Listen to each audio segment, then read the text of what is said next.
Good evening, everybody. Happy weekend. It's Sunday. Welcome to Mad Red United Sunday live show, 7 o'clock. We've got loads to get through, and I've got loads of opinions. Well, I was going to have loads of opinions. I know there's only two guests with me right now, but we may have some other people join us through the video. It's a crazy Sunday. Don't ask. I'm not even going to get into it. But what we are talking about is detail on transfers. You all seen my video with Kieran Maguire the other night.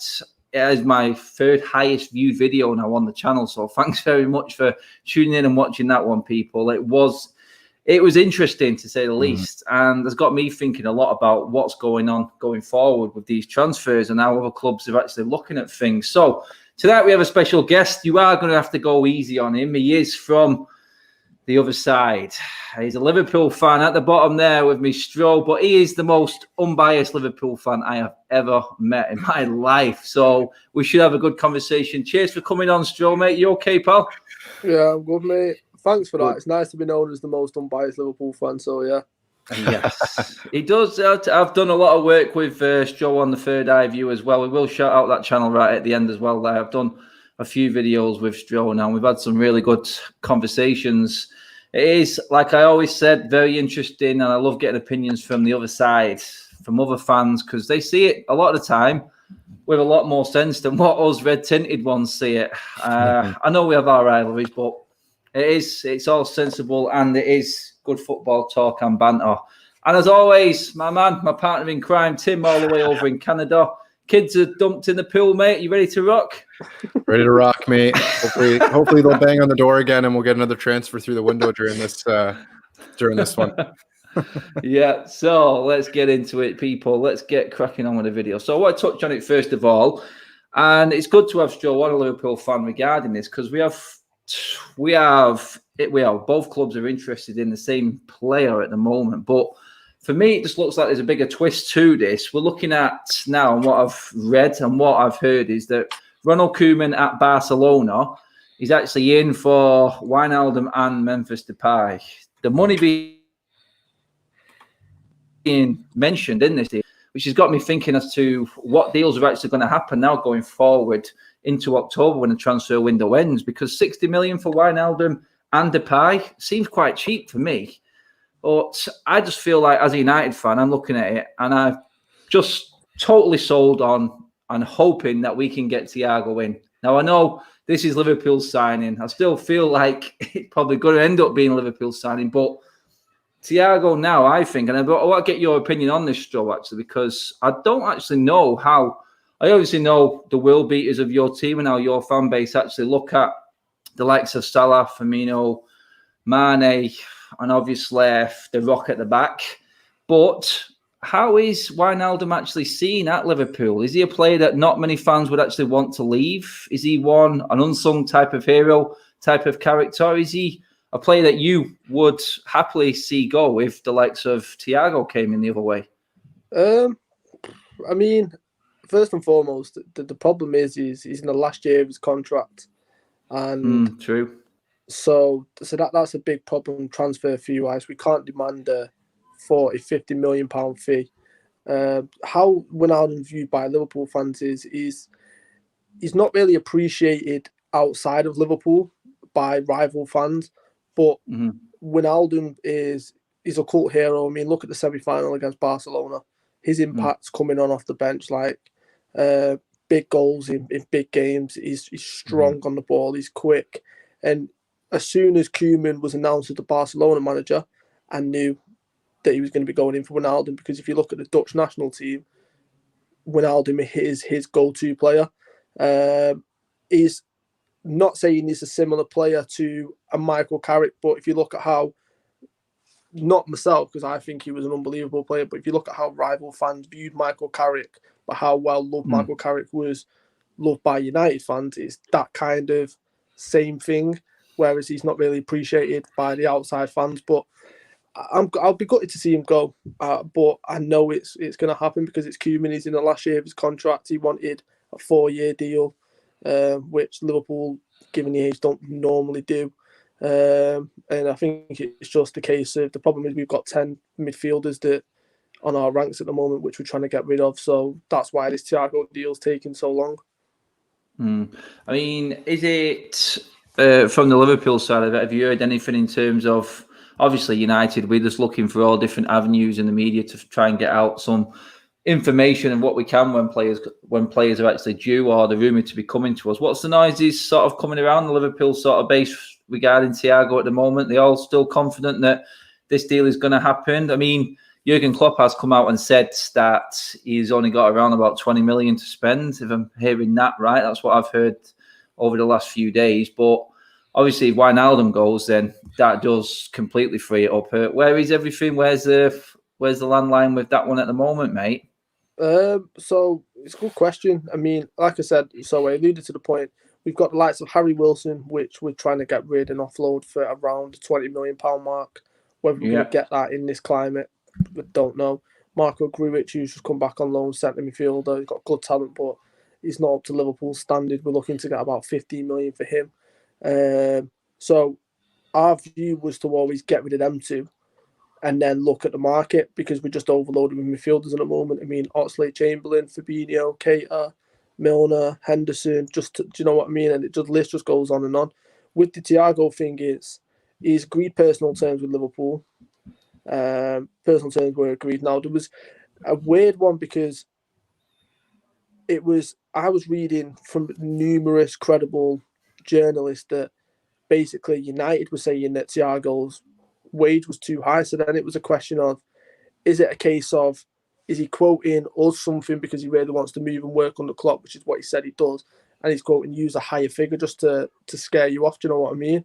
I don't know what's going on, but the problem is I was confident with the Werner deal, and then Liverpool just completely pulled out of it because of the coronavirus and how bad that hit us. So I'm not going to be confident until I see Fabrizio or someone like that say, look, it's happening. But now that things are starting to move into place, so it was always going to be a case of after this little international break, then things would start to happen. So from what I'm reading, it looks like Wijnaldum's going to be on his way in the next couple of days, and then that'll trigger the Thiago deal. But yeah, it's a strange one, and I hope it doesn't drag on as long as what the Werner thing did. But yeah, I'm confident, but at the same time, I'm worried because of what happened with the Timo Werner deal. Yeah, it's interesting because we've been confident ourselves, Tim, on certain transfers, and then God, completely out the blue, there you go, it's gone just like that. Like Stroll was just saying there, then. But in terms of United's side of the Thiago deal, I don't see why United should just go bang. Let's just scupper Liverpool's deal here. Let's hamper Liverpool and strengthen ourselves in a way. It's been reported. Obviously, Stroll's got his noises from Liverpool, which is good to hear from that side of it. But from our side of it, we've been told that Ollie's had phone calls, he's had video chats with Thiago. It's all coming down to, well, from what's been said, from what I've seen, is a bid, an actual proper bid, and the player's yours. I've been told that Thiago is happy to come to United, but obviously he's just going to wait and leave his options open. If, like Stroll says, they do get rid of a couple of midfielders, I just feel like it's not going to happen for United. Clearly, they're waiting on getting rid of players, but while they're still waiting, why not put that bid in? I mean, for me, I just see it as a no-brainer for United. I know people would say you've got too many chefs in the kitchen already regarding midfielders, but for me, you don't let players like Thiago go when they're available. If they're happy to come, Tim, make it happen. And obviously, I don't mean to say any disrespect, but stick one up Liverpool. Do you know what I mean? And you know what I mean by that, Stroll, mate. You know, I'm not giving you a dig or anything. The thing is, your thought process is absolutely spot on, because this is my issue with it from a Liverpool standpoint. I don't care if we need to get rid of players. Get him in immediately. Yeah. Don't be letting other clubs have the sniff. And from your point of view, if I was a United fan, I'd be thinking the exact same thing. Is look, Liverpool have won the league for the first time in 30 years. From a United standpoint, you don't want to see it, but you don't want us to strengthen. Thiago's a generational midfielder. He wasn't classed as Xavi's replacement for no reason. His talent is unbelievable.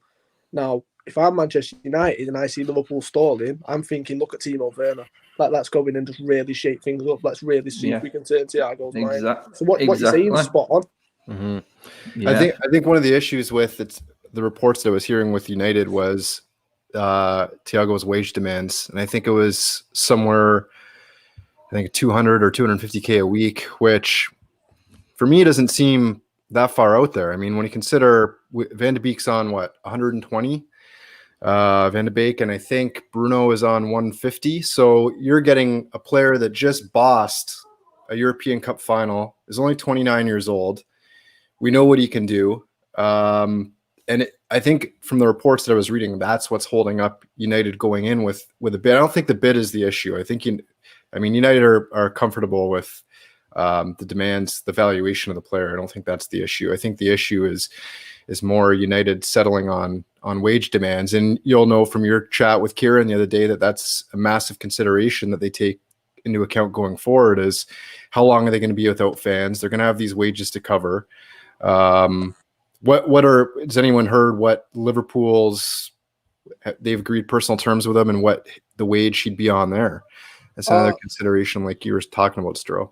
I mean, it's like Alien 10. I'll just drop the super chat in there that Liverpool, after watching the documentary, have got no money. I mean, I'll come to you first on it, actually, Stro. I mean, I think strategically, a lot of clubs are just waiting for, with this window being stretched out into October, and October obviously being the month when we're all hoping that there's going to be some sort of fans going back into stadiums. Are they sort of just taking as much time as possible so they can look ahead financially to actually say, look, we may have a little bit more money coming in? I understand selling players will obviously speed things along, but in terms of looking at the financial situation, the state of play around the world at the moment and in football, maybe they're just biding the time that they have got, just testing the water to see if there is any finances that can be put in place a bit further along the line. Well, I mean, I'm going to shock some fans because they won't realise this, especially rival fans, but Liverpool have the highest wage bill in the Premier League currently at the moment. Seriously? And I'll tell you how. So basically, the way Liverpool's wage structure is done is you'll have a flat fee. So the highest is the likes of Van Dijk, Mane, Salah, etc., etc. Yeah. Then they'll have a performance bonus. So, for example, winning the Premier League, winning the Champions League, certain goals, assists, and stuff like that, because of how well we've done for the past 2 seasons, they've hit their expectations and our wage bills skyrocketed through the roof. As a result, it was reported that we now have in the top 2 wage bills in the Premier League along with City.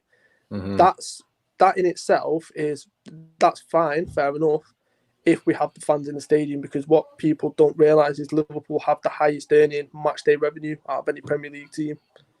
Take that out of the equation, and the fact that, let's not forget, Liverpool nearly went bankrupt in 2010 because of how badly run the club was from head to toe. So you can see why we're starting to be a bit more tight with the money. Do you know what I mean? It's not a case that we've not got the money, because listen, we're having a £50 million training complex built as we speak for the first team players and the academy players. That's in the middle of being done.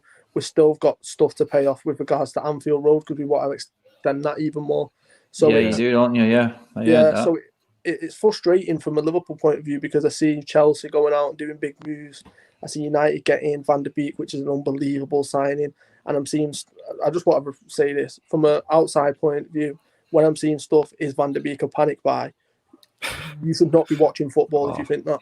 You should never watch football again. It's a joke. He is an unbelievable talent. You look at what he did in the Champions League with Ajax and stuff like that. He fits United down to the ground. So when I'm saying is he a panic buy, it's absolutely ridiculous. But yeah, I think we are being a bit hesitant with stuff, and I can understand it. But the fan in me is just like, just go out and buy him. Yeah, that's it. It's interesting, Stroke, because the Fenway Sports Group is sort of in the same position that our owners are in terms of sporting interests, where the Glazers have their interests in America as well, and Fenway Sports Groups have the Red Sox over here. And they've also got the wage bill for the Red Sox to cover, and they're playing without fans too. So it's another consideration to throw in there. That's it. We're not like, and Kieran made this point to me the other day as well, in terms of there's only United financially are absolutely solid. Liverpool are pretty similar because of the amount of money, like Stroll says, that they brought in. They brought more money than anyone in terms of match day commercially, and that's obviously because of the good runs in Europe and how well they've done and how successful they've been on the pitch. But he said there's only 2 other teams in the league that it doesn't really matter for, and that's obviously City and Chelsea, simply because they've got sugar daddies. I mean, Roman Abramovich sold a company the other day for a shed load of money, and now he can just roll that financially into the running costs of the club. So they don't necessarily have to worry about running costs like Liverpool or United do. United and Liverpool are run on a certain budget, and it is all based on success. And obviously, commercially, we have the best commercial deals going. Obviously, Liverpool finally come out the dark ages with kit sponsors and actually got themselves a decent kit sponsor. Oh my God. I bet you guys are celebrating that more than you won the league. But yeah, some of your kits, guys, I'm not even gonna beat around the bush. Some of your kits have been awful, absolutely awful. And you've got Nike now, and it's just like it may be that Liverpool have actually finally come back into the 21st century in terms of kits. But that deal as well, though, big money, big money, and that's what I think. Liverpool and United have got businessmen running them. The only reason that our clubs have been bought, for me, by the people that run them is because they know they can make shed loads of money, absolutely shed loads of money off United and Liverpool, respectively. But looking at it now, I just feel like Stroll said it then. We're having to do the same. I feel like they are prolonging this as much as they can just to see exactly what happens and how the start of the season goes, what the noises are. We all seen Brighton and Chelsea put some fans in the stadium, which was really good to see. I just feel like they're just prolonging it as long as they can just to test the water, to be honest. But we'll get into a few more transfers as well, and we'll get Stroll's opinion on, obviously, United's side of some of the other transfers as well. But I just feel like right now, we're not going to get Sancho until right on the death, until they know that revolving credit that we took out may have to be used for an emergency buy. And it all depends how much Ollie pushes the owners for me in terms of what he's going to get out of them and how we get the money out of them to actually make the signings that we know we need. That obviously Stroll said that we know we need, and all the other fans around the world are dreading that we do make. Because for me, if we do get a Sancho added to Van der Beek and then Reguilon as well, now we're going to get talking about him as well in a minute. But I'm going to pose this question to you, Tim, first, mate. Would you rather now, talking about the finances like we have been doing, would you rather now strengthen the squad with 3 or 4 players, or go in and get that one marquee player, which is the Sancho in this case? Where is your feeling along that now, knowing that there's some players out there now that are going for decent money, and it does seem to have settled the transfer market down? Yeah, I just feel like Sancho. I mean, it's a big question, but I feel like Sancho could be. Look at it this way. Thiago, Reguilon, Van der Beek, maybe another defender, or Sancho. What's going to prosper us more going into the season? Well, I think that I think that you'd have to go in for Sancho, only because I'm not sure what his availability is going to be like next summer. Oh, it's non-existent. I think it's do or die now, isn't it, mate? We know. Well, that's it. I mean, or not. Barcelona's rebuilding. They're going to have money next summer. Sancho has expressed an interest already in possibly going to Spain, previously. So I feel like you said, it's do or die, and that you have to go in for him and get him this summer. The other players that we're talking about, that you mentioned, I mean, yeah, okay, Thiago is available, but it looks like that deal's nailed on with Liverpool. There's going to be other left back targets, I feel, that can come in and make the same impact as Reguilon.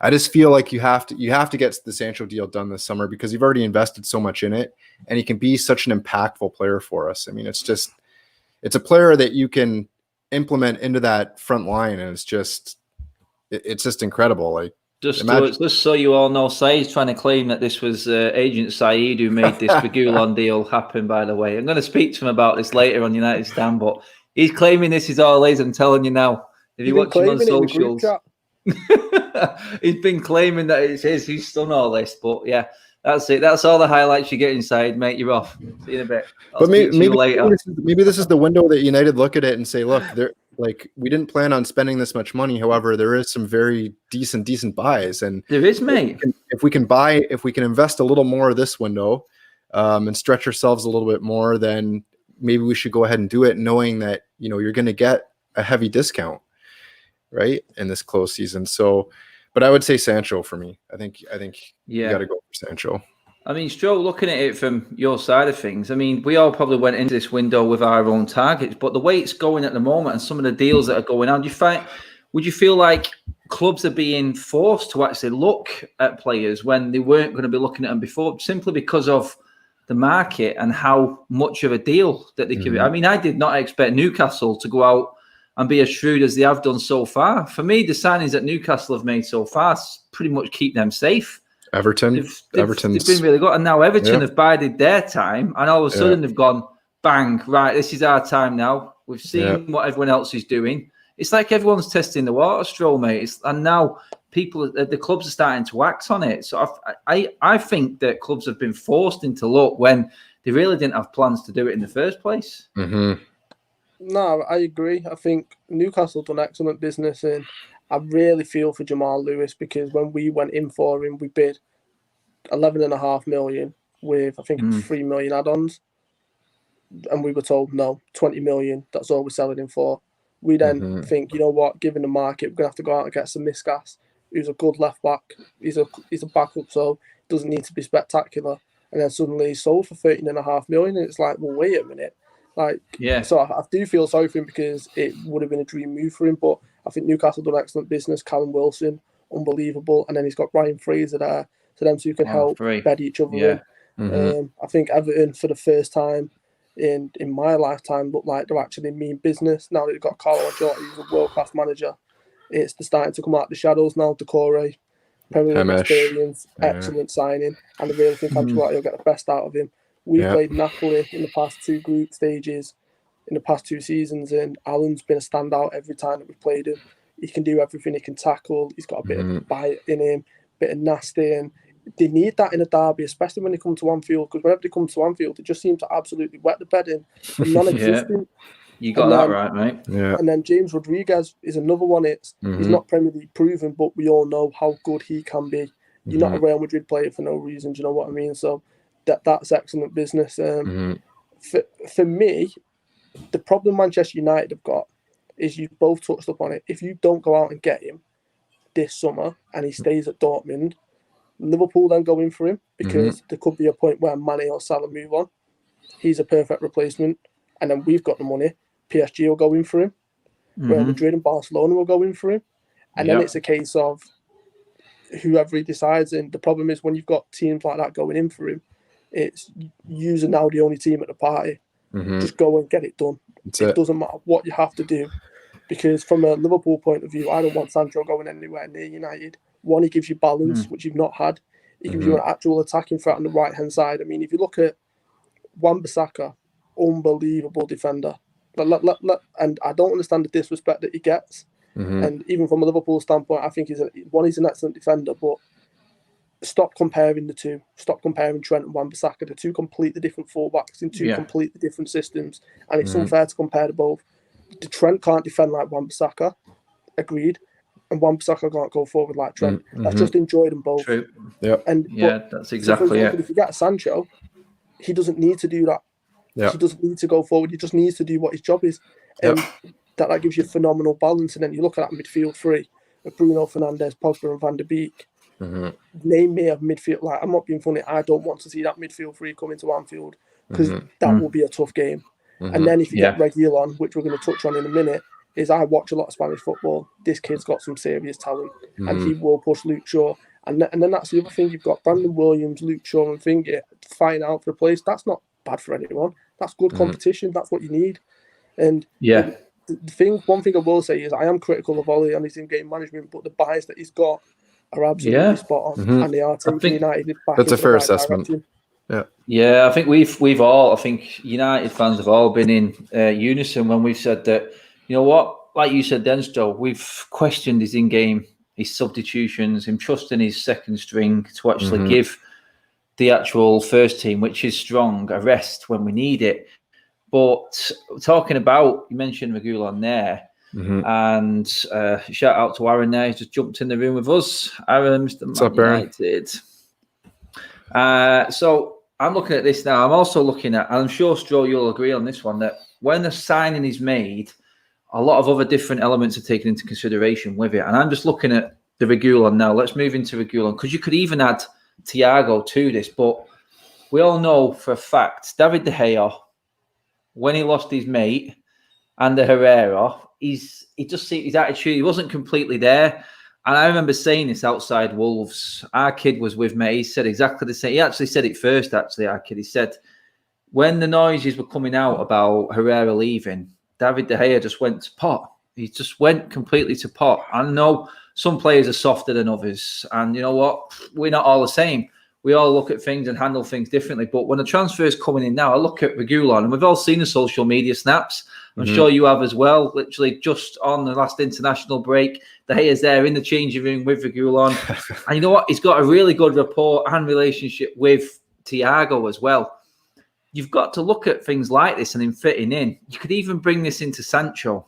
And Sancho, with the amount of mates that he's got at United already with the England players, this, for me, like Stroll just said then, like you just said, Tim, maybe we just chance it this time. I know financially it could be a bit of a risk, but you know what? At the end of the day, we're not going to get a chance like this transfer window for me. I just don't think we can turn any of these deals that are being mentioned down, because this could be the turning point. And we're back in the Champions League now. Yeah. A lot of money's coming in. There's a new sponsorship deal coming in a year. We may get fans back in the stadium next year.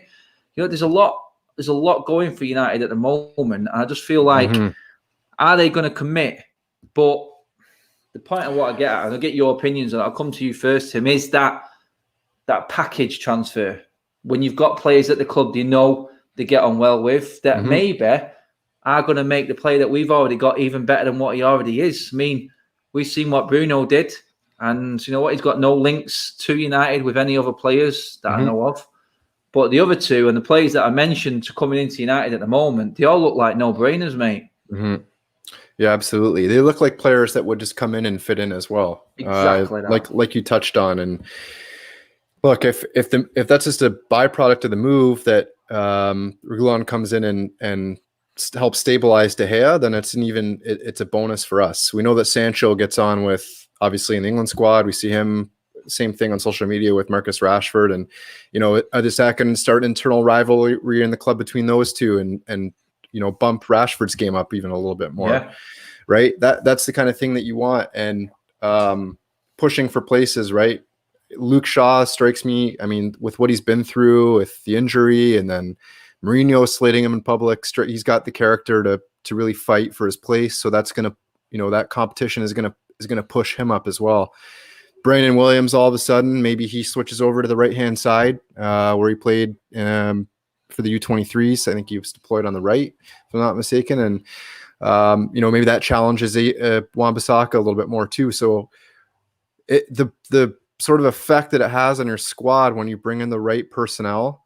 And like you said, mate, like, look, as far as the money goes, and Kieran touched on this, our corporate sponsorships and deals and how much money we're getting out of those over the last 4 years, I think he said, is flatlined.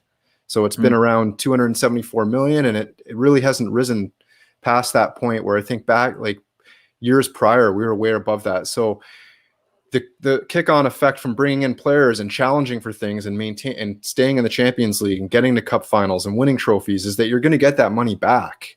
It's just that initial investment of, can we push ourselves to invest now and bring those players in to challenge for trophies? So it's a decision the club have to make, and I hope they make the right one and bring the players in, obviously. But we're all on tenterhooks, mate. We really are with it, because it's a very, very. I understand the financial side. It's a tricky situation, but I mean, Joe, I'm sure you've seen it, and I've probably got examples of players that have come into the club and just made players around them and brought out the best in players around them. Now, I feel your club is, with the director of football and everyone in position where they should be. I mean, like, job-wise, directors of football, Klopp's team, everything's based around Jurgen Klopp and what he wants and how he wants to play. He finds a player that he likes, and he gets him because he knows he can play the way he wants to play football. Now, the director of football would then look at it and go, let's make a deal here.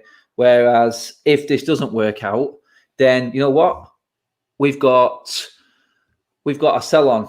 We can get this player gone again if it doesn't work. We've got clubs that we know we're interested in before. Little things go on behind the scenes with this and the setup of it. I just feel like if Liverpool's setup was at United right now, I feel like these players would already be through the door.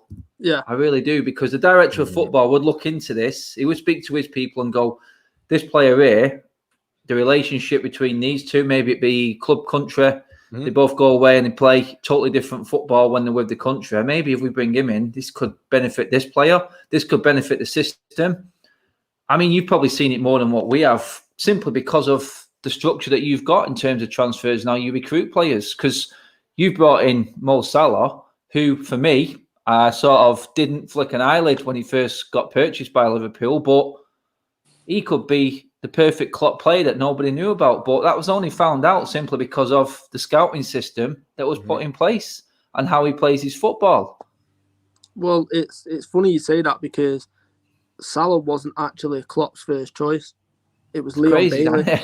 It was Leon Bailey at Bayer Leverkusen, and lo and behold, the director of football, Michael Edwards, who is God on Anfield right now, by the way, was like, just listen, go and speak to the scouting team.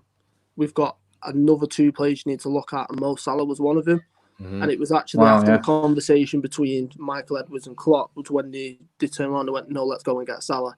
And then because of the director of football and the relationship that he built up with Roma, that's when the Alisson deal then comes into place. And then when we got Naby Keita, who was at Leipzig at the time, Timo Werner, and then that's when the whole Timo Werner thing started to kick off. And unfortunately, it didn't actually end up him coming to us. But once you start building them relationships, things start to happen. And it's like those of you that don't support Liverpool, and 99% of the people on here are going to be United fans, is if you look at the Coutinho deal, this is what the director of football can do. So not only did he get 142 million for Coutinho, which is outstanding business, there was a clause in the Barcelona contract that said if you want to buy any Liverpool player in the next 3 years, there's an extra 100 million added on top of it. And Barcelona agreed to that. So that basically meant Mane, Salah, Firmino, Van Dijk, whoever, they could not approach them within 3 years. That's but that's what directors of football can do. And I look at Manchester United. Now, I grew up in Manchester. My high school was Stretford High School, which, for those of you that don't know, on Chester Road, I know that school, where the old PC Road is, just literally before the Weatherspoons and the Bishop's Blaze, it's the high school that's opposite the Finger, which is literally 2 minutes from there. So you can imagine what kind of hell I had in the 2000s when United are dominating and Fergie's just winning absolutely everything in. So I hold United to the highest regard, because I have the utmost respect for United. I'm a manager. I've done my coaching badges. I admire Fergie. He's the best manager I've probably ever seen in my lifetime. And when I look at Manchester United and see the state that they're in, it bothers me, because it's like, you're the biggest club in the world. You should be held to the highest regard. You should have this stuff in place.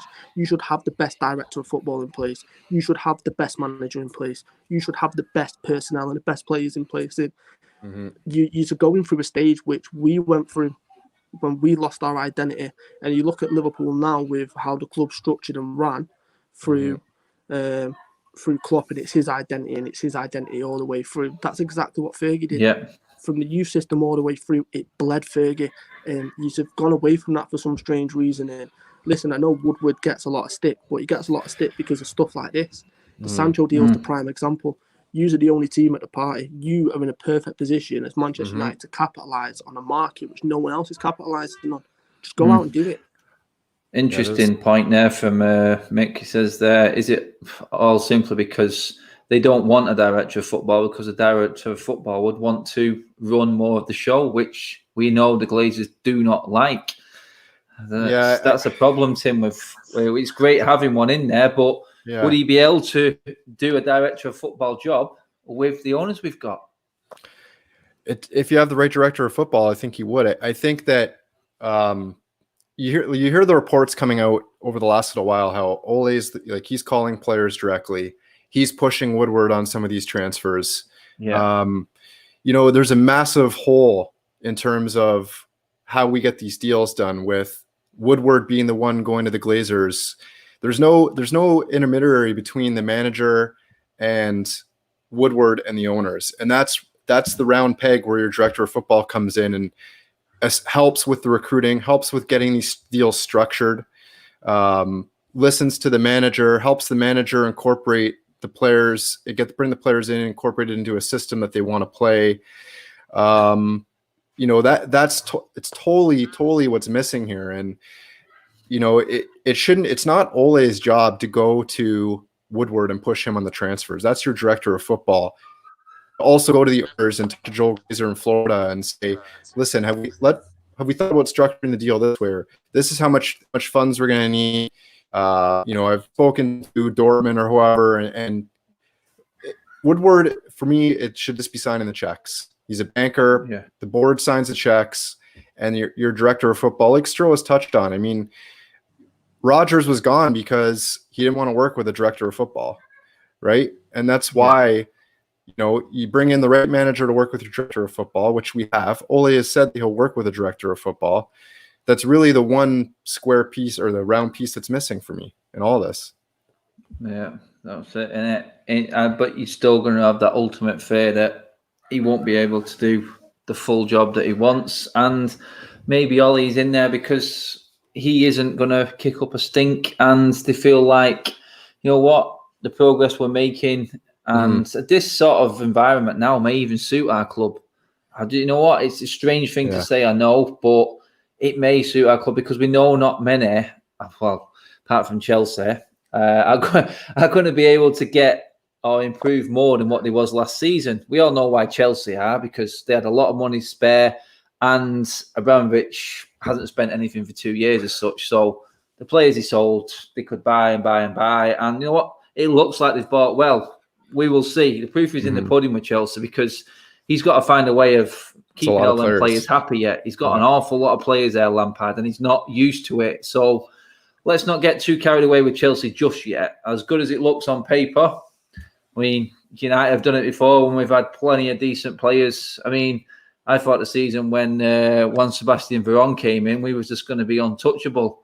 And my God, we struggled big time. So it doesn't always go according to plan. But we all know the situation we're both in, and it is what it is. I just feel like it is going to take a little bit of time before we see a big signing come through. And the rumours have it, obviously, I think Liverpool and United will both get rid of at least, I think, 4 or 5 players before this window shuts. I really do.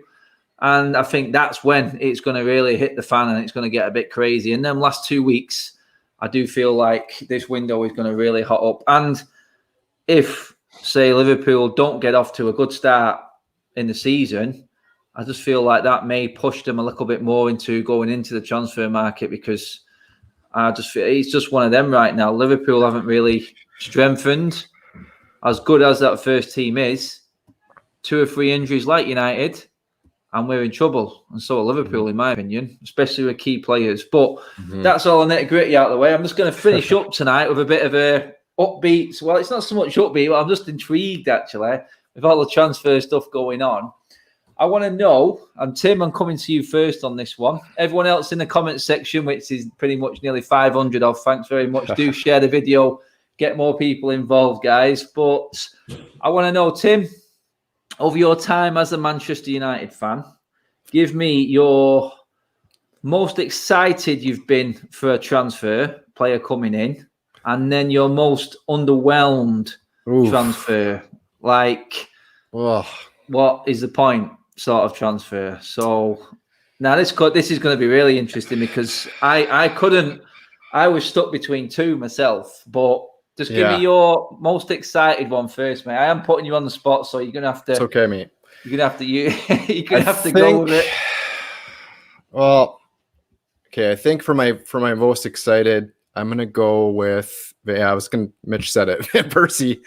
Just in terms of, I know he was in mine as well, to be honest. With how quick it happens, and the fact that Like, you think of those ridiculous battles we had with Arsenal over the years, and they really for a period of time there, they really became our central rivals for league titles, and seemed like we big match after big match. And so to go and like scoop Van Persie the way we did, and then have him come in and really be the fun, like just the way he was just phenomenal that season. The next season when we win the league, and I think with that goal at Villa or against Villa, which was just incredible. But yeah, for me, Van Persie, and then underwhelmed. Ooh, this isn't how they ended up playing either. Yeah. So you can't use this. This is before he kicked a ball. So you looked at him and gone, oh, okay. I think I got to go with the inspiration for my fantasy team, which is 3 men and a Bebe. So I'm going to go with Bebe. Bebe, it is then. Signed him without seeing him play. You know what? You know what though? With the whole Bebe thing, it wasn't an underwhelming. I was intrigued more with Bebe. I wanted to know what Carlos Queiroz was actually looking at the time. I wanted to know how it all ended up. I was quite excited, but it was sort of like, have we really just done this for 7 million? There must be something there. So I was excited to see what actually came about from it. So I can't put him in there, but I'll let Joe do yours. This will be an interesting one for Liverpool, but I'll let you do yours first, Joe, and then I'll just finish off with mine. What was your most excited one, mate? Or you were just basically you couldn't even sleep, or it could be anything like that. Young as you want to be, or recently. There's two. So Van Dijk's the obvious one because of the saga, and I knew how much it would transform our defence, which we direly needed. But getting Robbie Fowler back in 2005, good point. Robbie Fowler in Anfield's God in. Everyone talked about Michael Owen, and for me, Robbie Fowler was the best finisher I've ever seen at Liverpool. He could do everything, and I absolutely idolised him as a kid. I wanted to be him. I had the little tape over the nose when I was playing when I was a kid. Like, he's everything to Liverpool. He is Mr. Liverpool, and so he was the one. Even though I knew he was probably past it, just having him back just meant something for me personally. But the worst one, where do I begin? Stuart Downing, Glenn Johnson. Such a good show. Glenn Johnson, the good one. The worst one, which I will never forgive Liverpool for, is El Hadj Diouf. We had. Have you seen the Nicholas Anelka documentary? I've not watched that yet. Actually, I've people have said that's really interesting. That one. That's one I've got to get to. So basically, out of every club that Nicholas Anelka's played for, he openly said the only team I never wanted to leave, and I was most happiest at, was when I was at Liverpool. And somebody at Liverpool at that point decided El Hadj Diouf's probably a better fit. They should never play or ever have anything to do with football again. That is the worst signing ever. El Hadj Diouf and Salif Jal. What on earth? We were chasing the Premier League. It's no wonder why we never won a Premier League in that time. You let Nicholas Anelka go, El Hadj Diouf by far. But Liverpool, Andy Carroll, 35 million, shocking. Like, I could go on. The list is endless with Liverpool. True. Our transfers have been terrible. True. Well, I can't disagree with any of them, but I'm just going to do a few honourable mentions, actually, especially on the United side. Someone just brought it up then. He was past his best, but Schweinsteiger. Oh, my God. When that one came about, it was just like, oh, we've got Schweinsteiger. And like Joe said then with Fowler, it's just like the name on its own. It was just like, oh, we've got Schweinsteiger. That's what it felt like. But also, I know this was a big collapse, but when the news was breaking, literally, I was playing golf the day before the transfer window finished, and Radamel Falcao came out. It was like, what? Are you serious? Because we all knew what this guy was about. And obviously, we got brought back down to earth with a huge bang.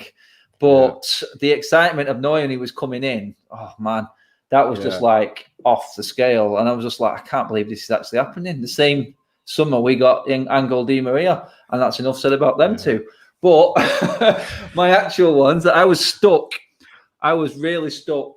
But I'm going right back to youth. There's three that stood out for me, all strikers. And that was, I was in school when Andy Cole broke.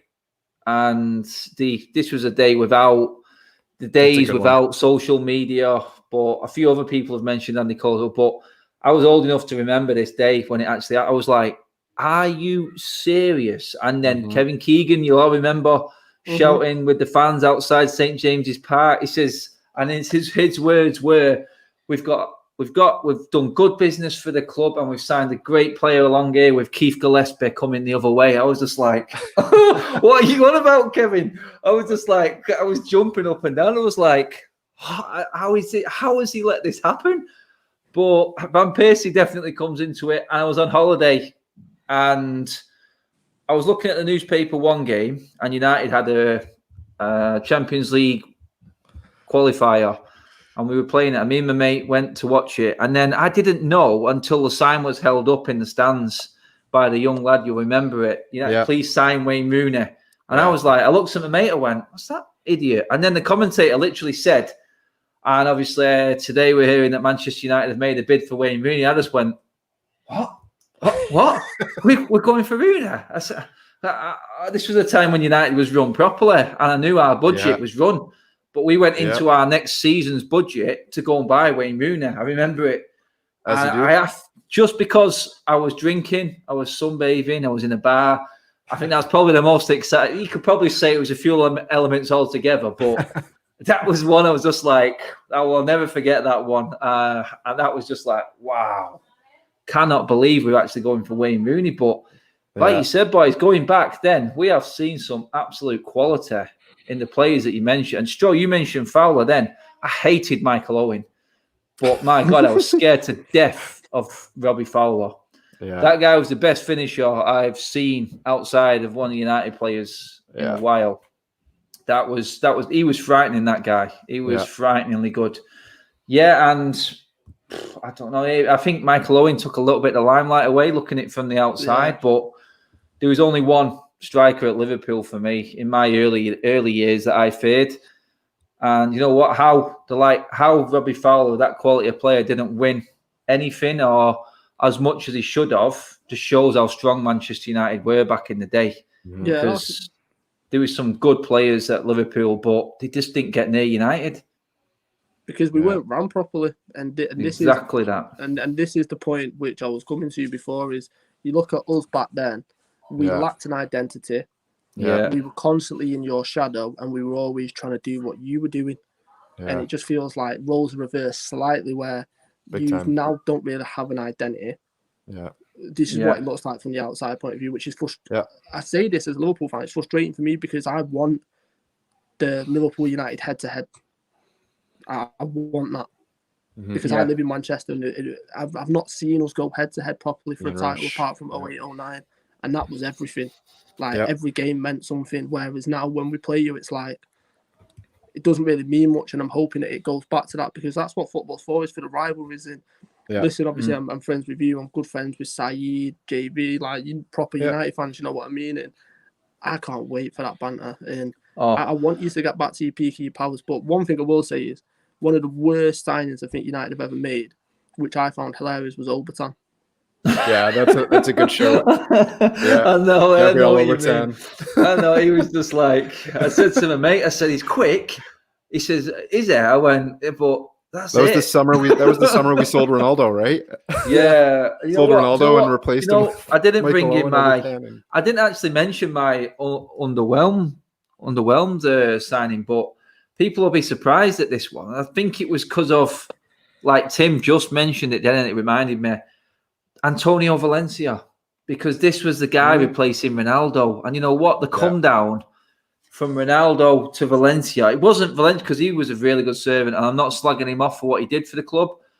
But at the time, it was Ronaldo, and then it was Valencia from Wigan. And I was like, what? And you know what? That was the same summer we bought Michael Owen and Gabriel Obertan as well. That was the most underwhelming summer ever. You know what I mean? I was more excited to see Karl Boborski and Cruyff come into the team than I was them. And you know what? They weren't really pulling up trees, were they? But my God, they were bad times. That was like the start of the Glazonomics, I think, that one, because we didn't spend hardly any of the Ronaldo money, and that's when I think a fair few fans started to worry. Someone just mentioned Jemba there in the comments as well. Club Cleberson too, yeah. Yeah. Oh. I was gonna say Cleberson, but then I was like, baby, I gotta. But you're right, Adam. You know what? Maybe the underwhelming ones, they give more of a. It gives more credence to the fact that the signings that are coming in after you've either sold a big player or when you need to strengthen, you really need those signings, and it's underwhelming because you just haven't got them right. Like maybe Diego Delo falls into that same category too, right? In the summer, we really need to strengthen and we didn't. That's it. Yeah, scenario circumstances do actually they convince you, don't they, that this is not a good year. Whereas if you've won a league and you bring in a player that doesn't look that great, you sort of like, oh well, we're just strengthening. I can handle that. It's crazy, isn't it? Because you look at Solskjaer too, right? He came in from Molde. That was it. Who's this Norwegian striker we're signing? This guy's coming from the Norwegian league. Someone just said Lee Grant. Yeah, I agree with that one. Yeah, that one. I can't get, where is he there? Oh, I've lost him. The comment's gone away, but I'll come back to that. But yeah, that pretty much finishes the show. There's loads we could get into in terms of that. There is there's different topics on them, favourites and worst, but I'll bring them into another one. Thanks everybody for coming on in the comments. We've gone well over 500 again tonight. Thank you very much for tuning in. All the super chats as always.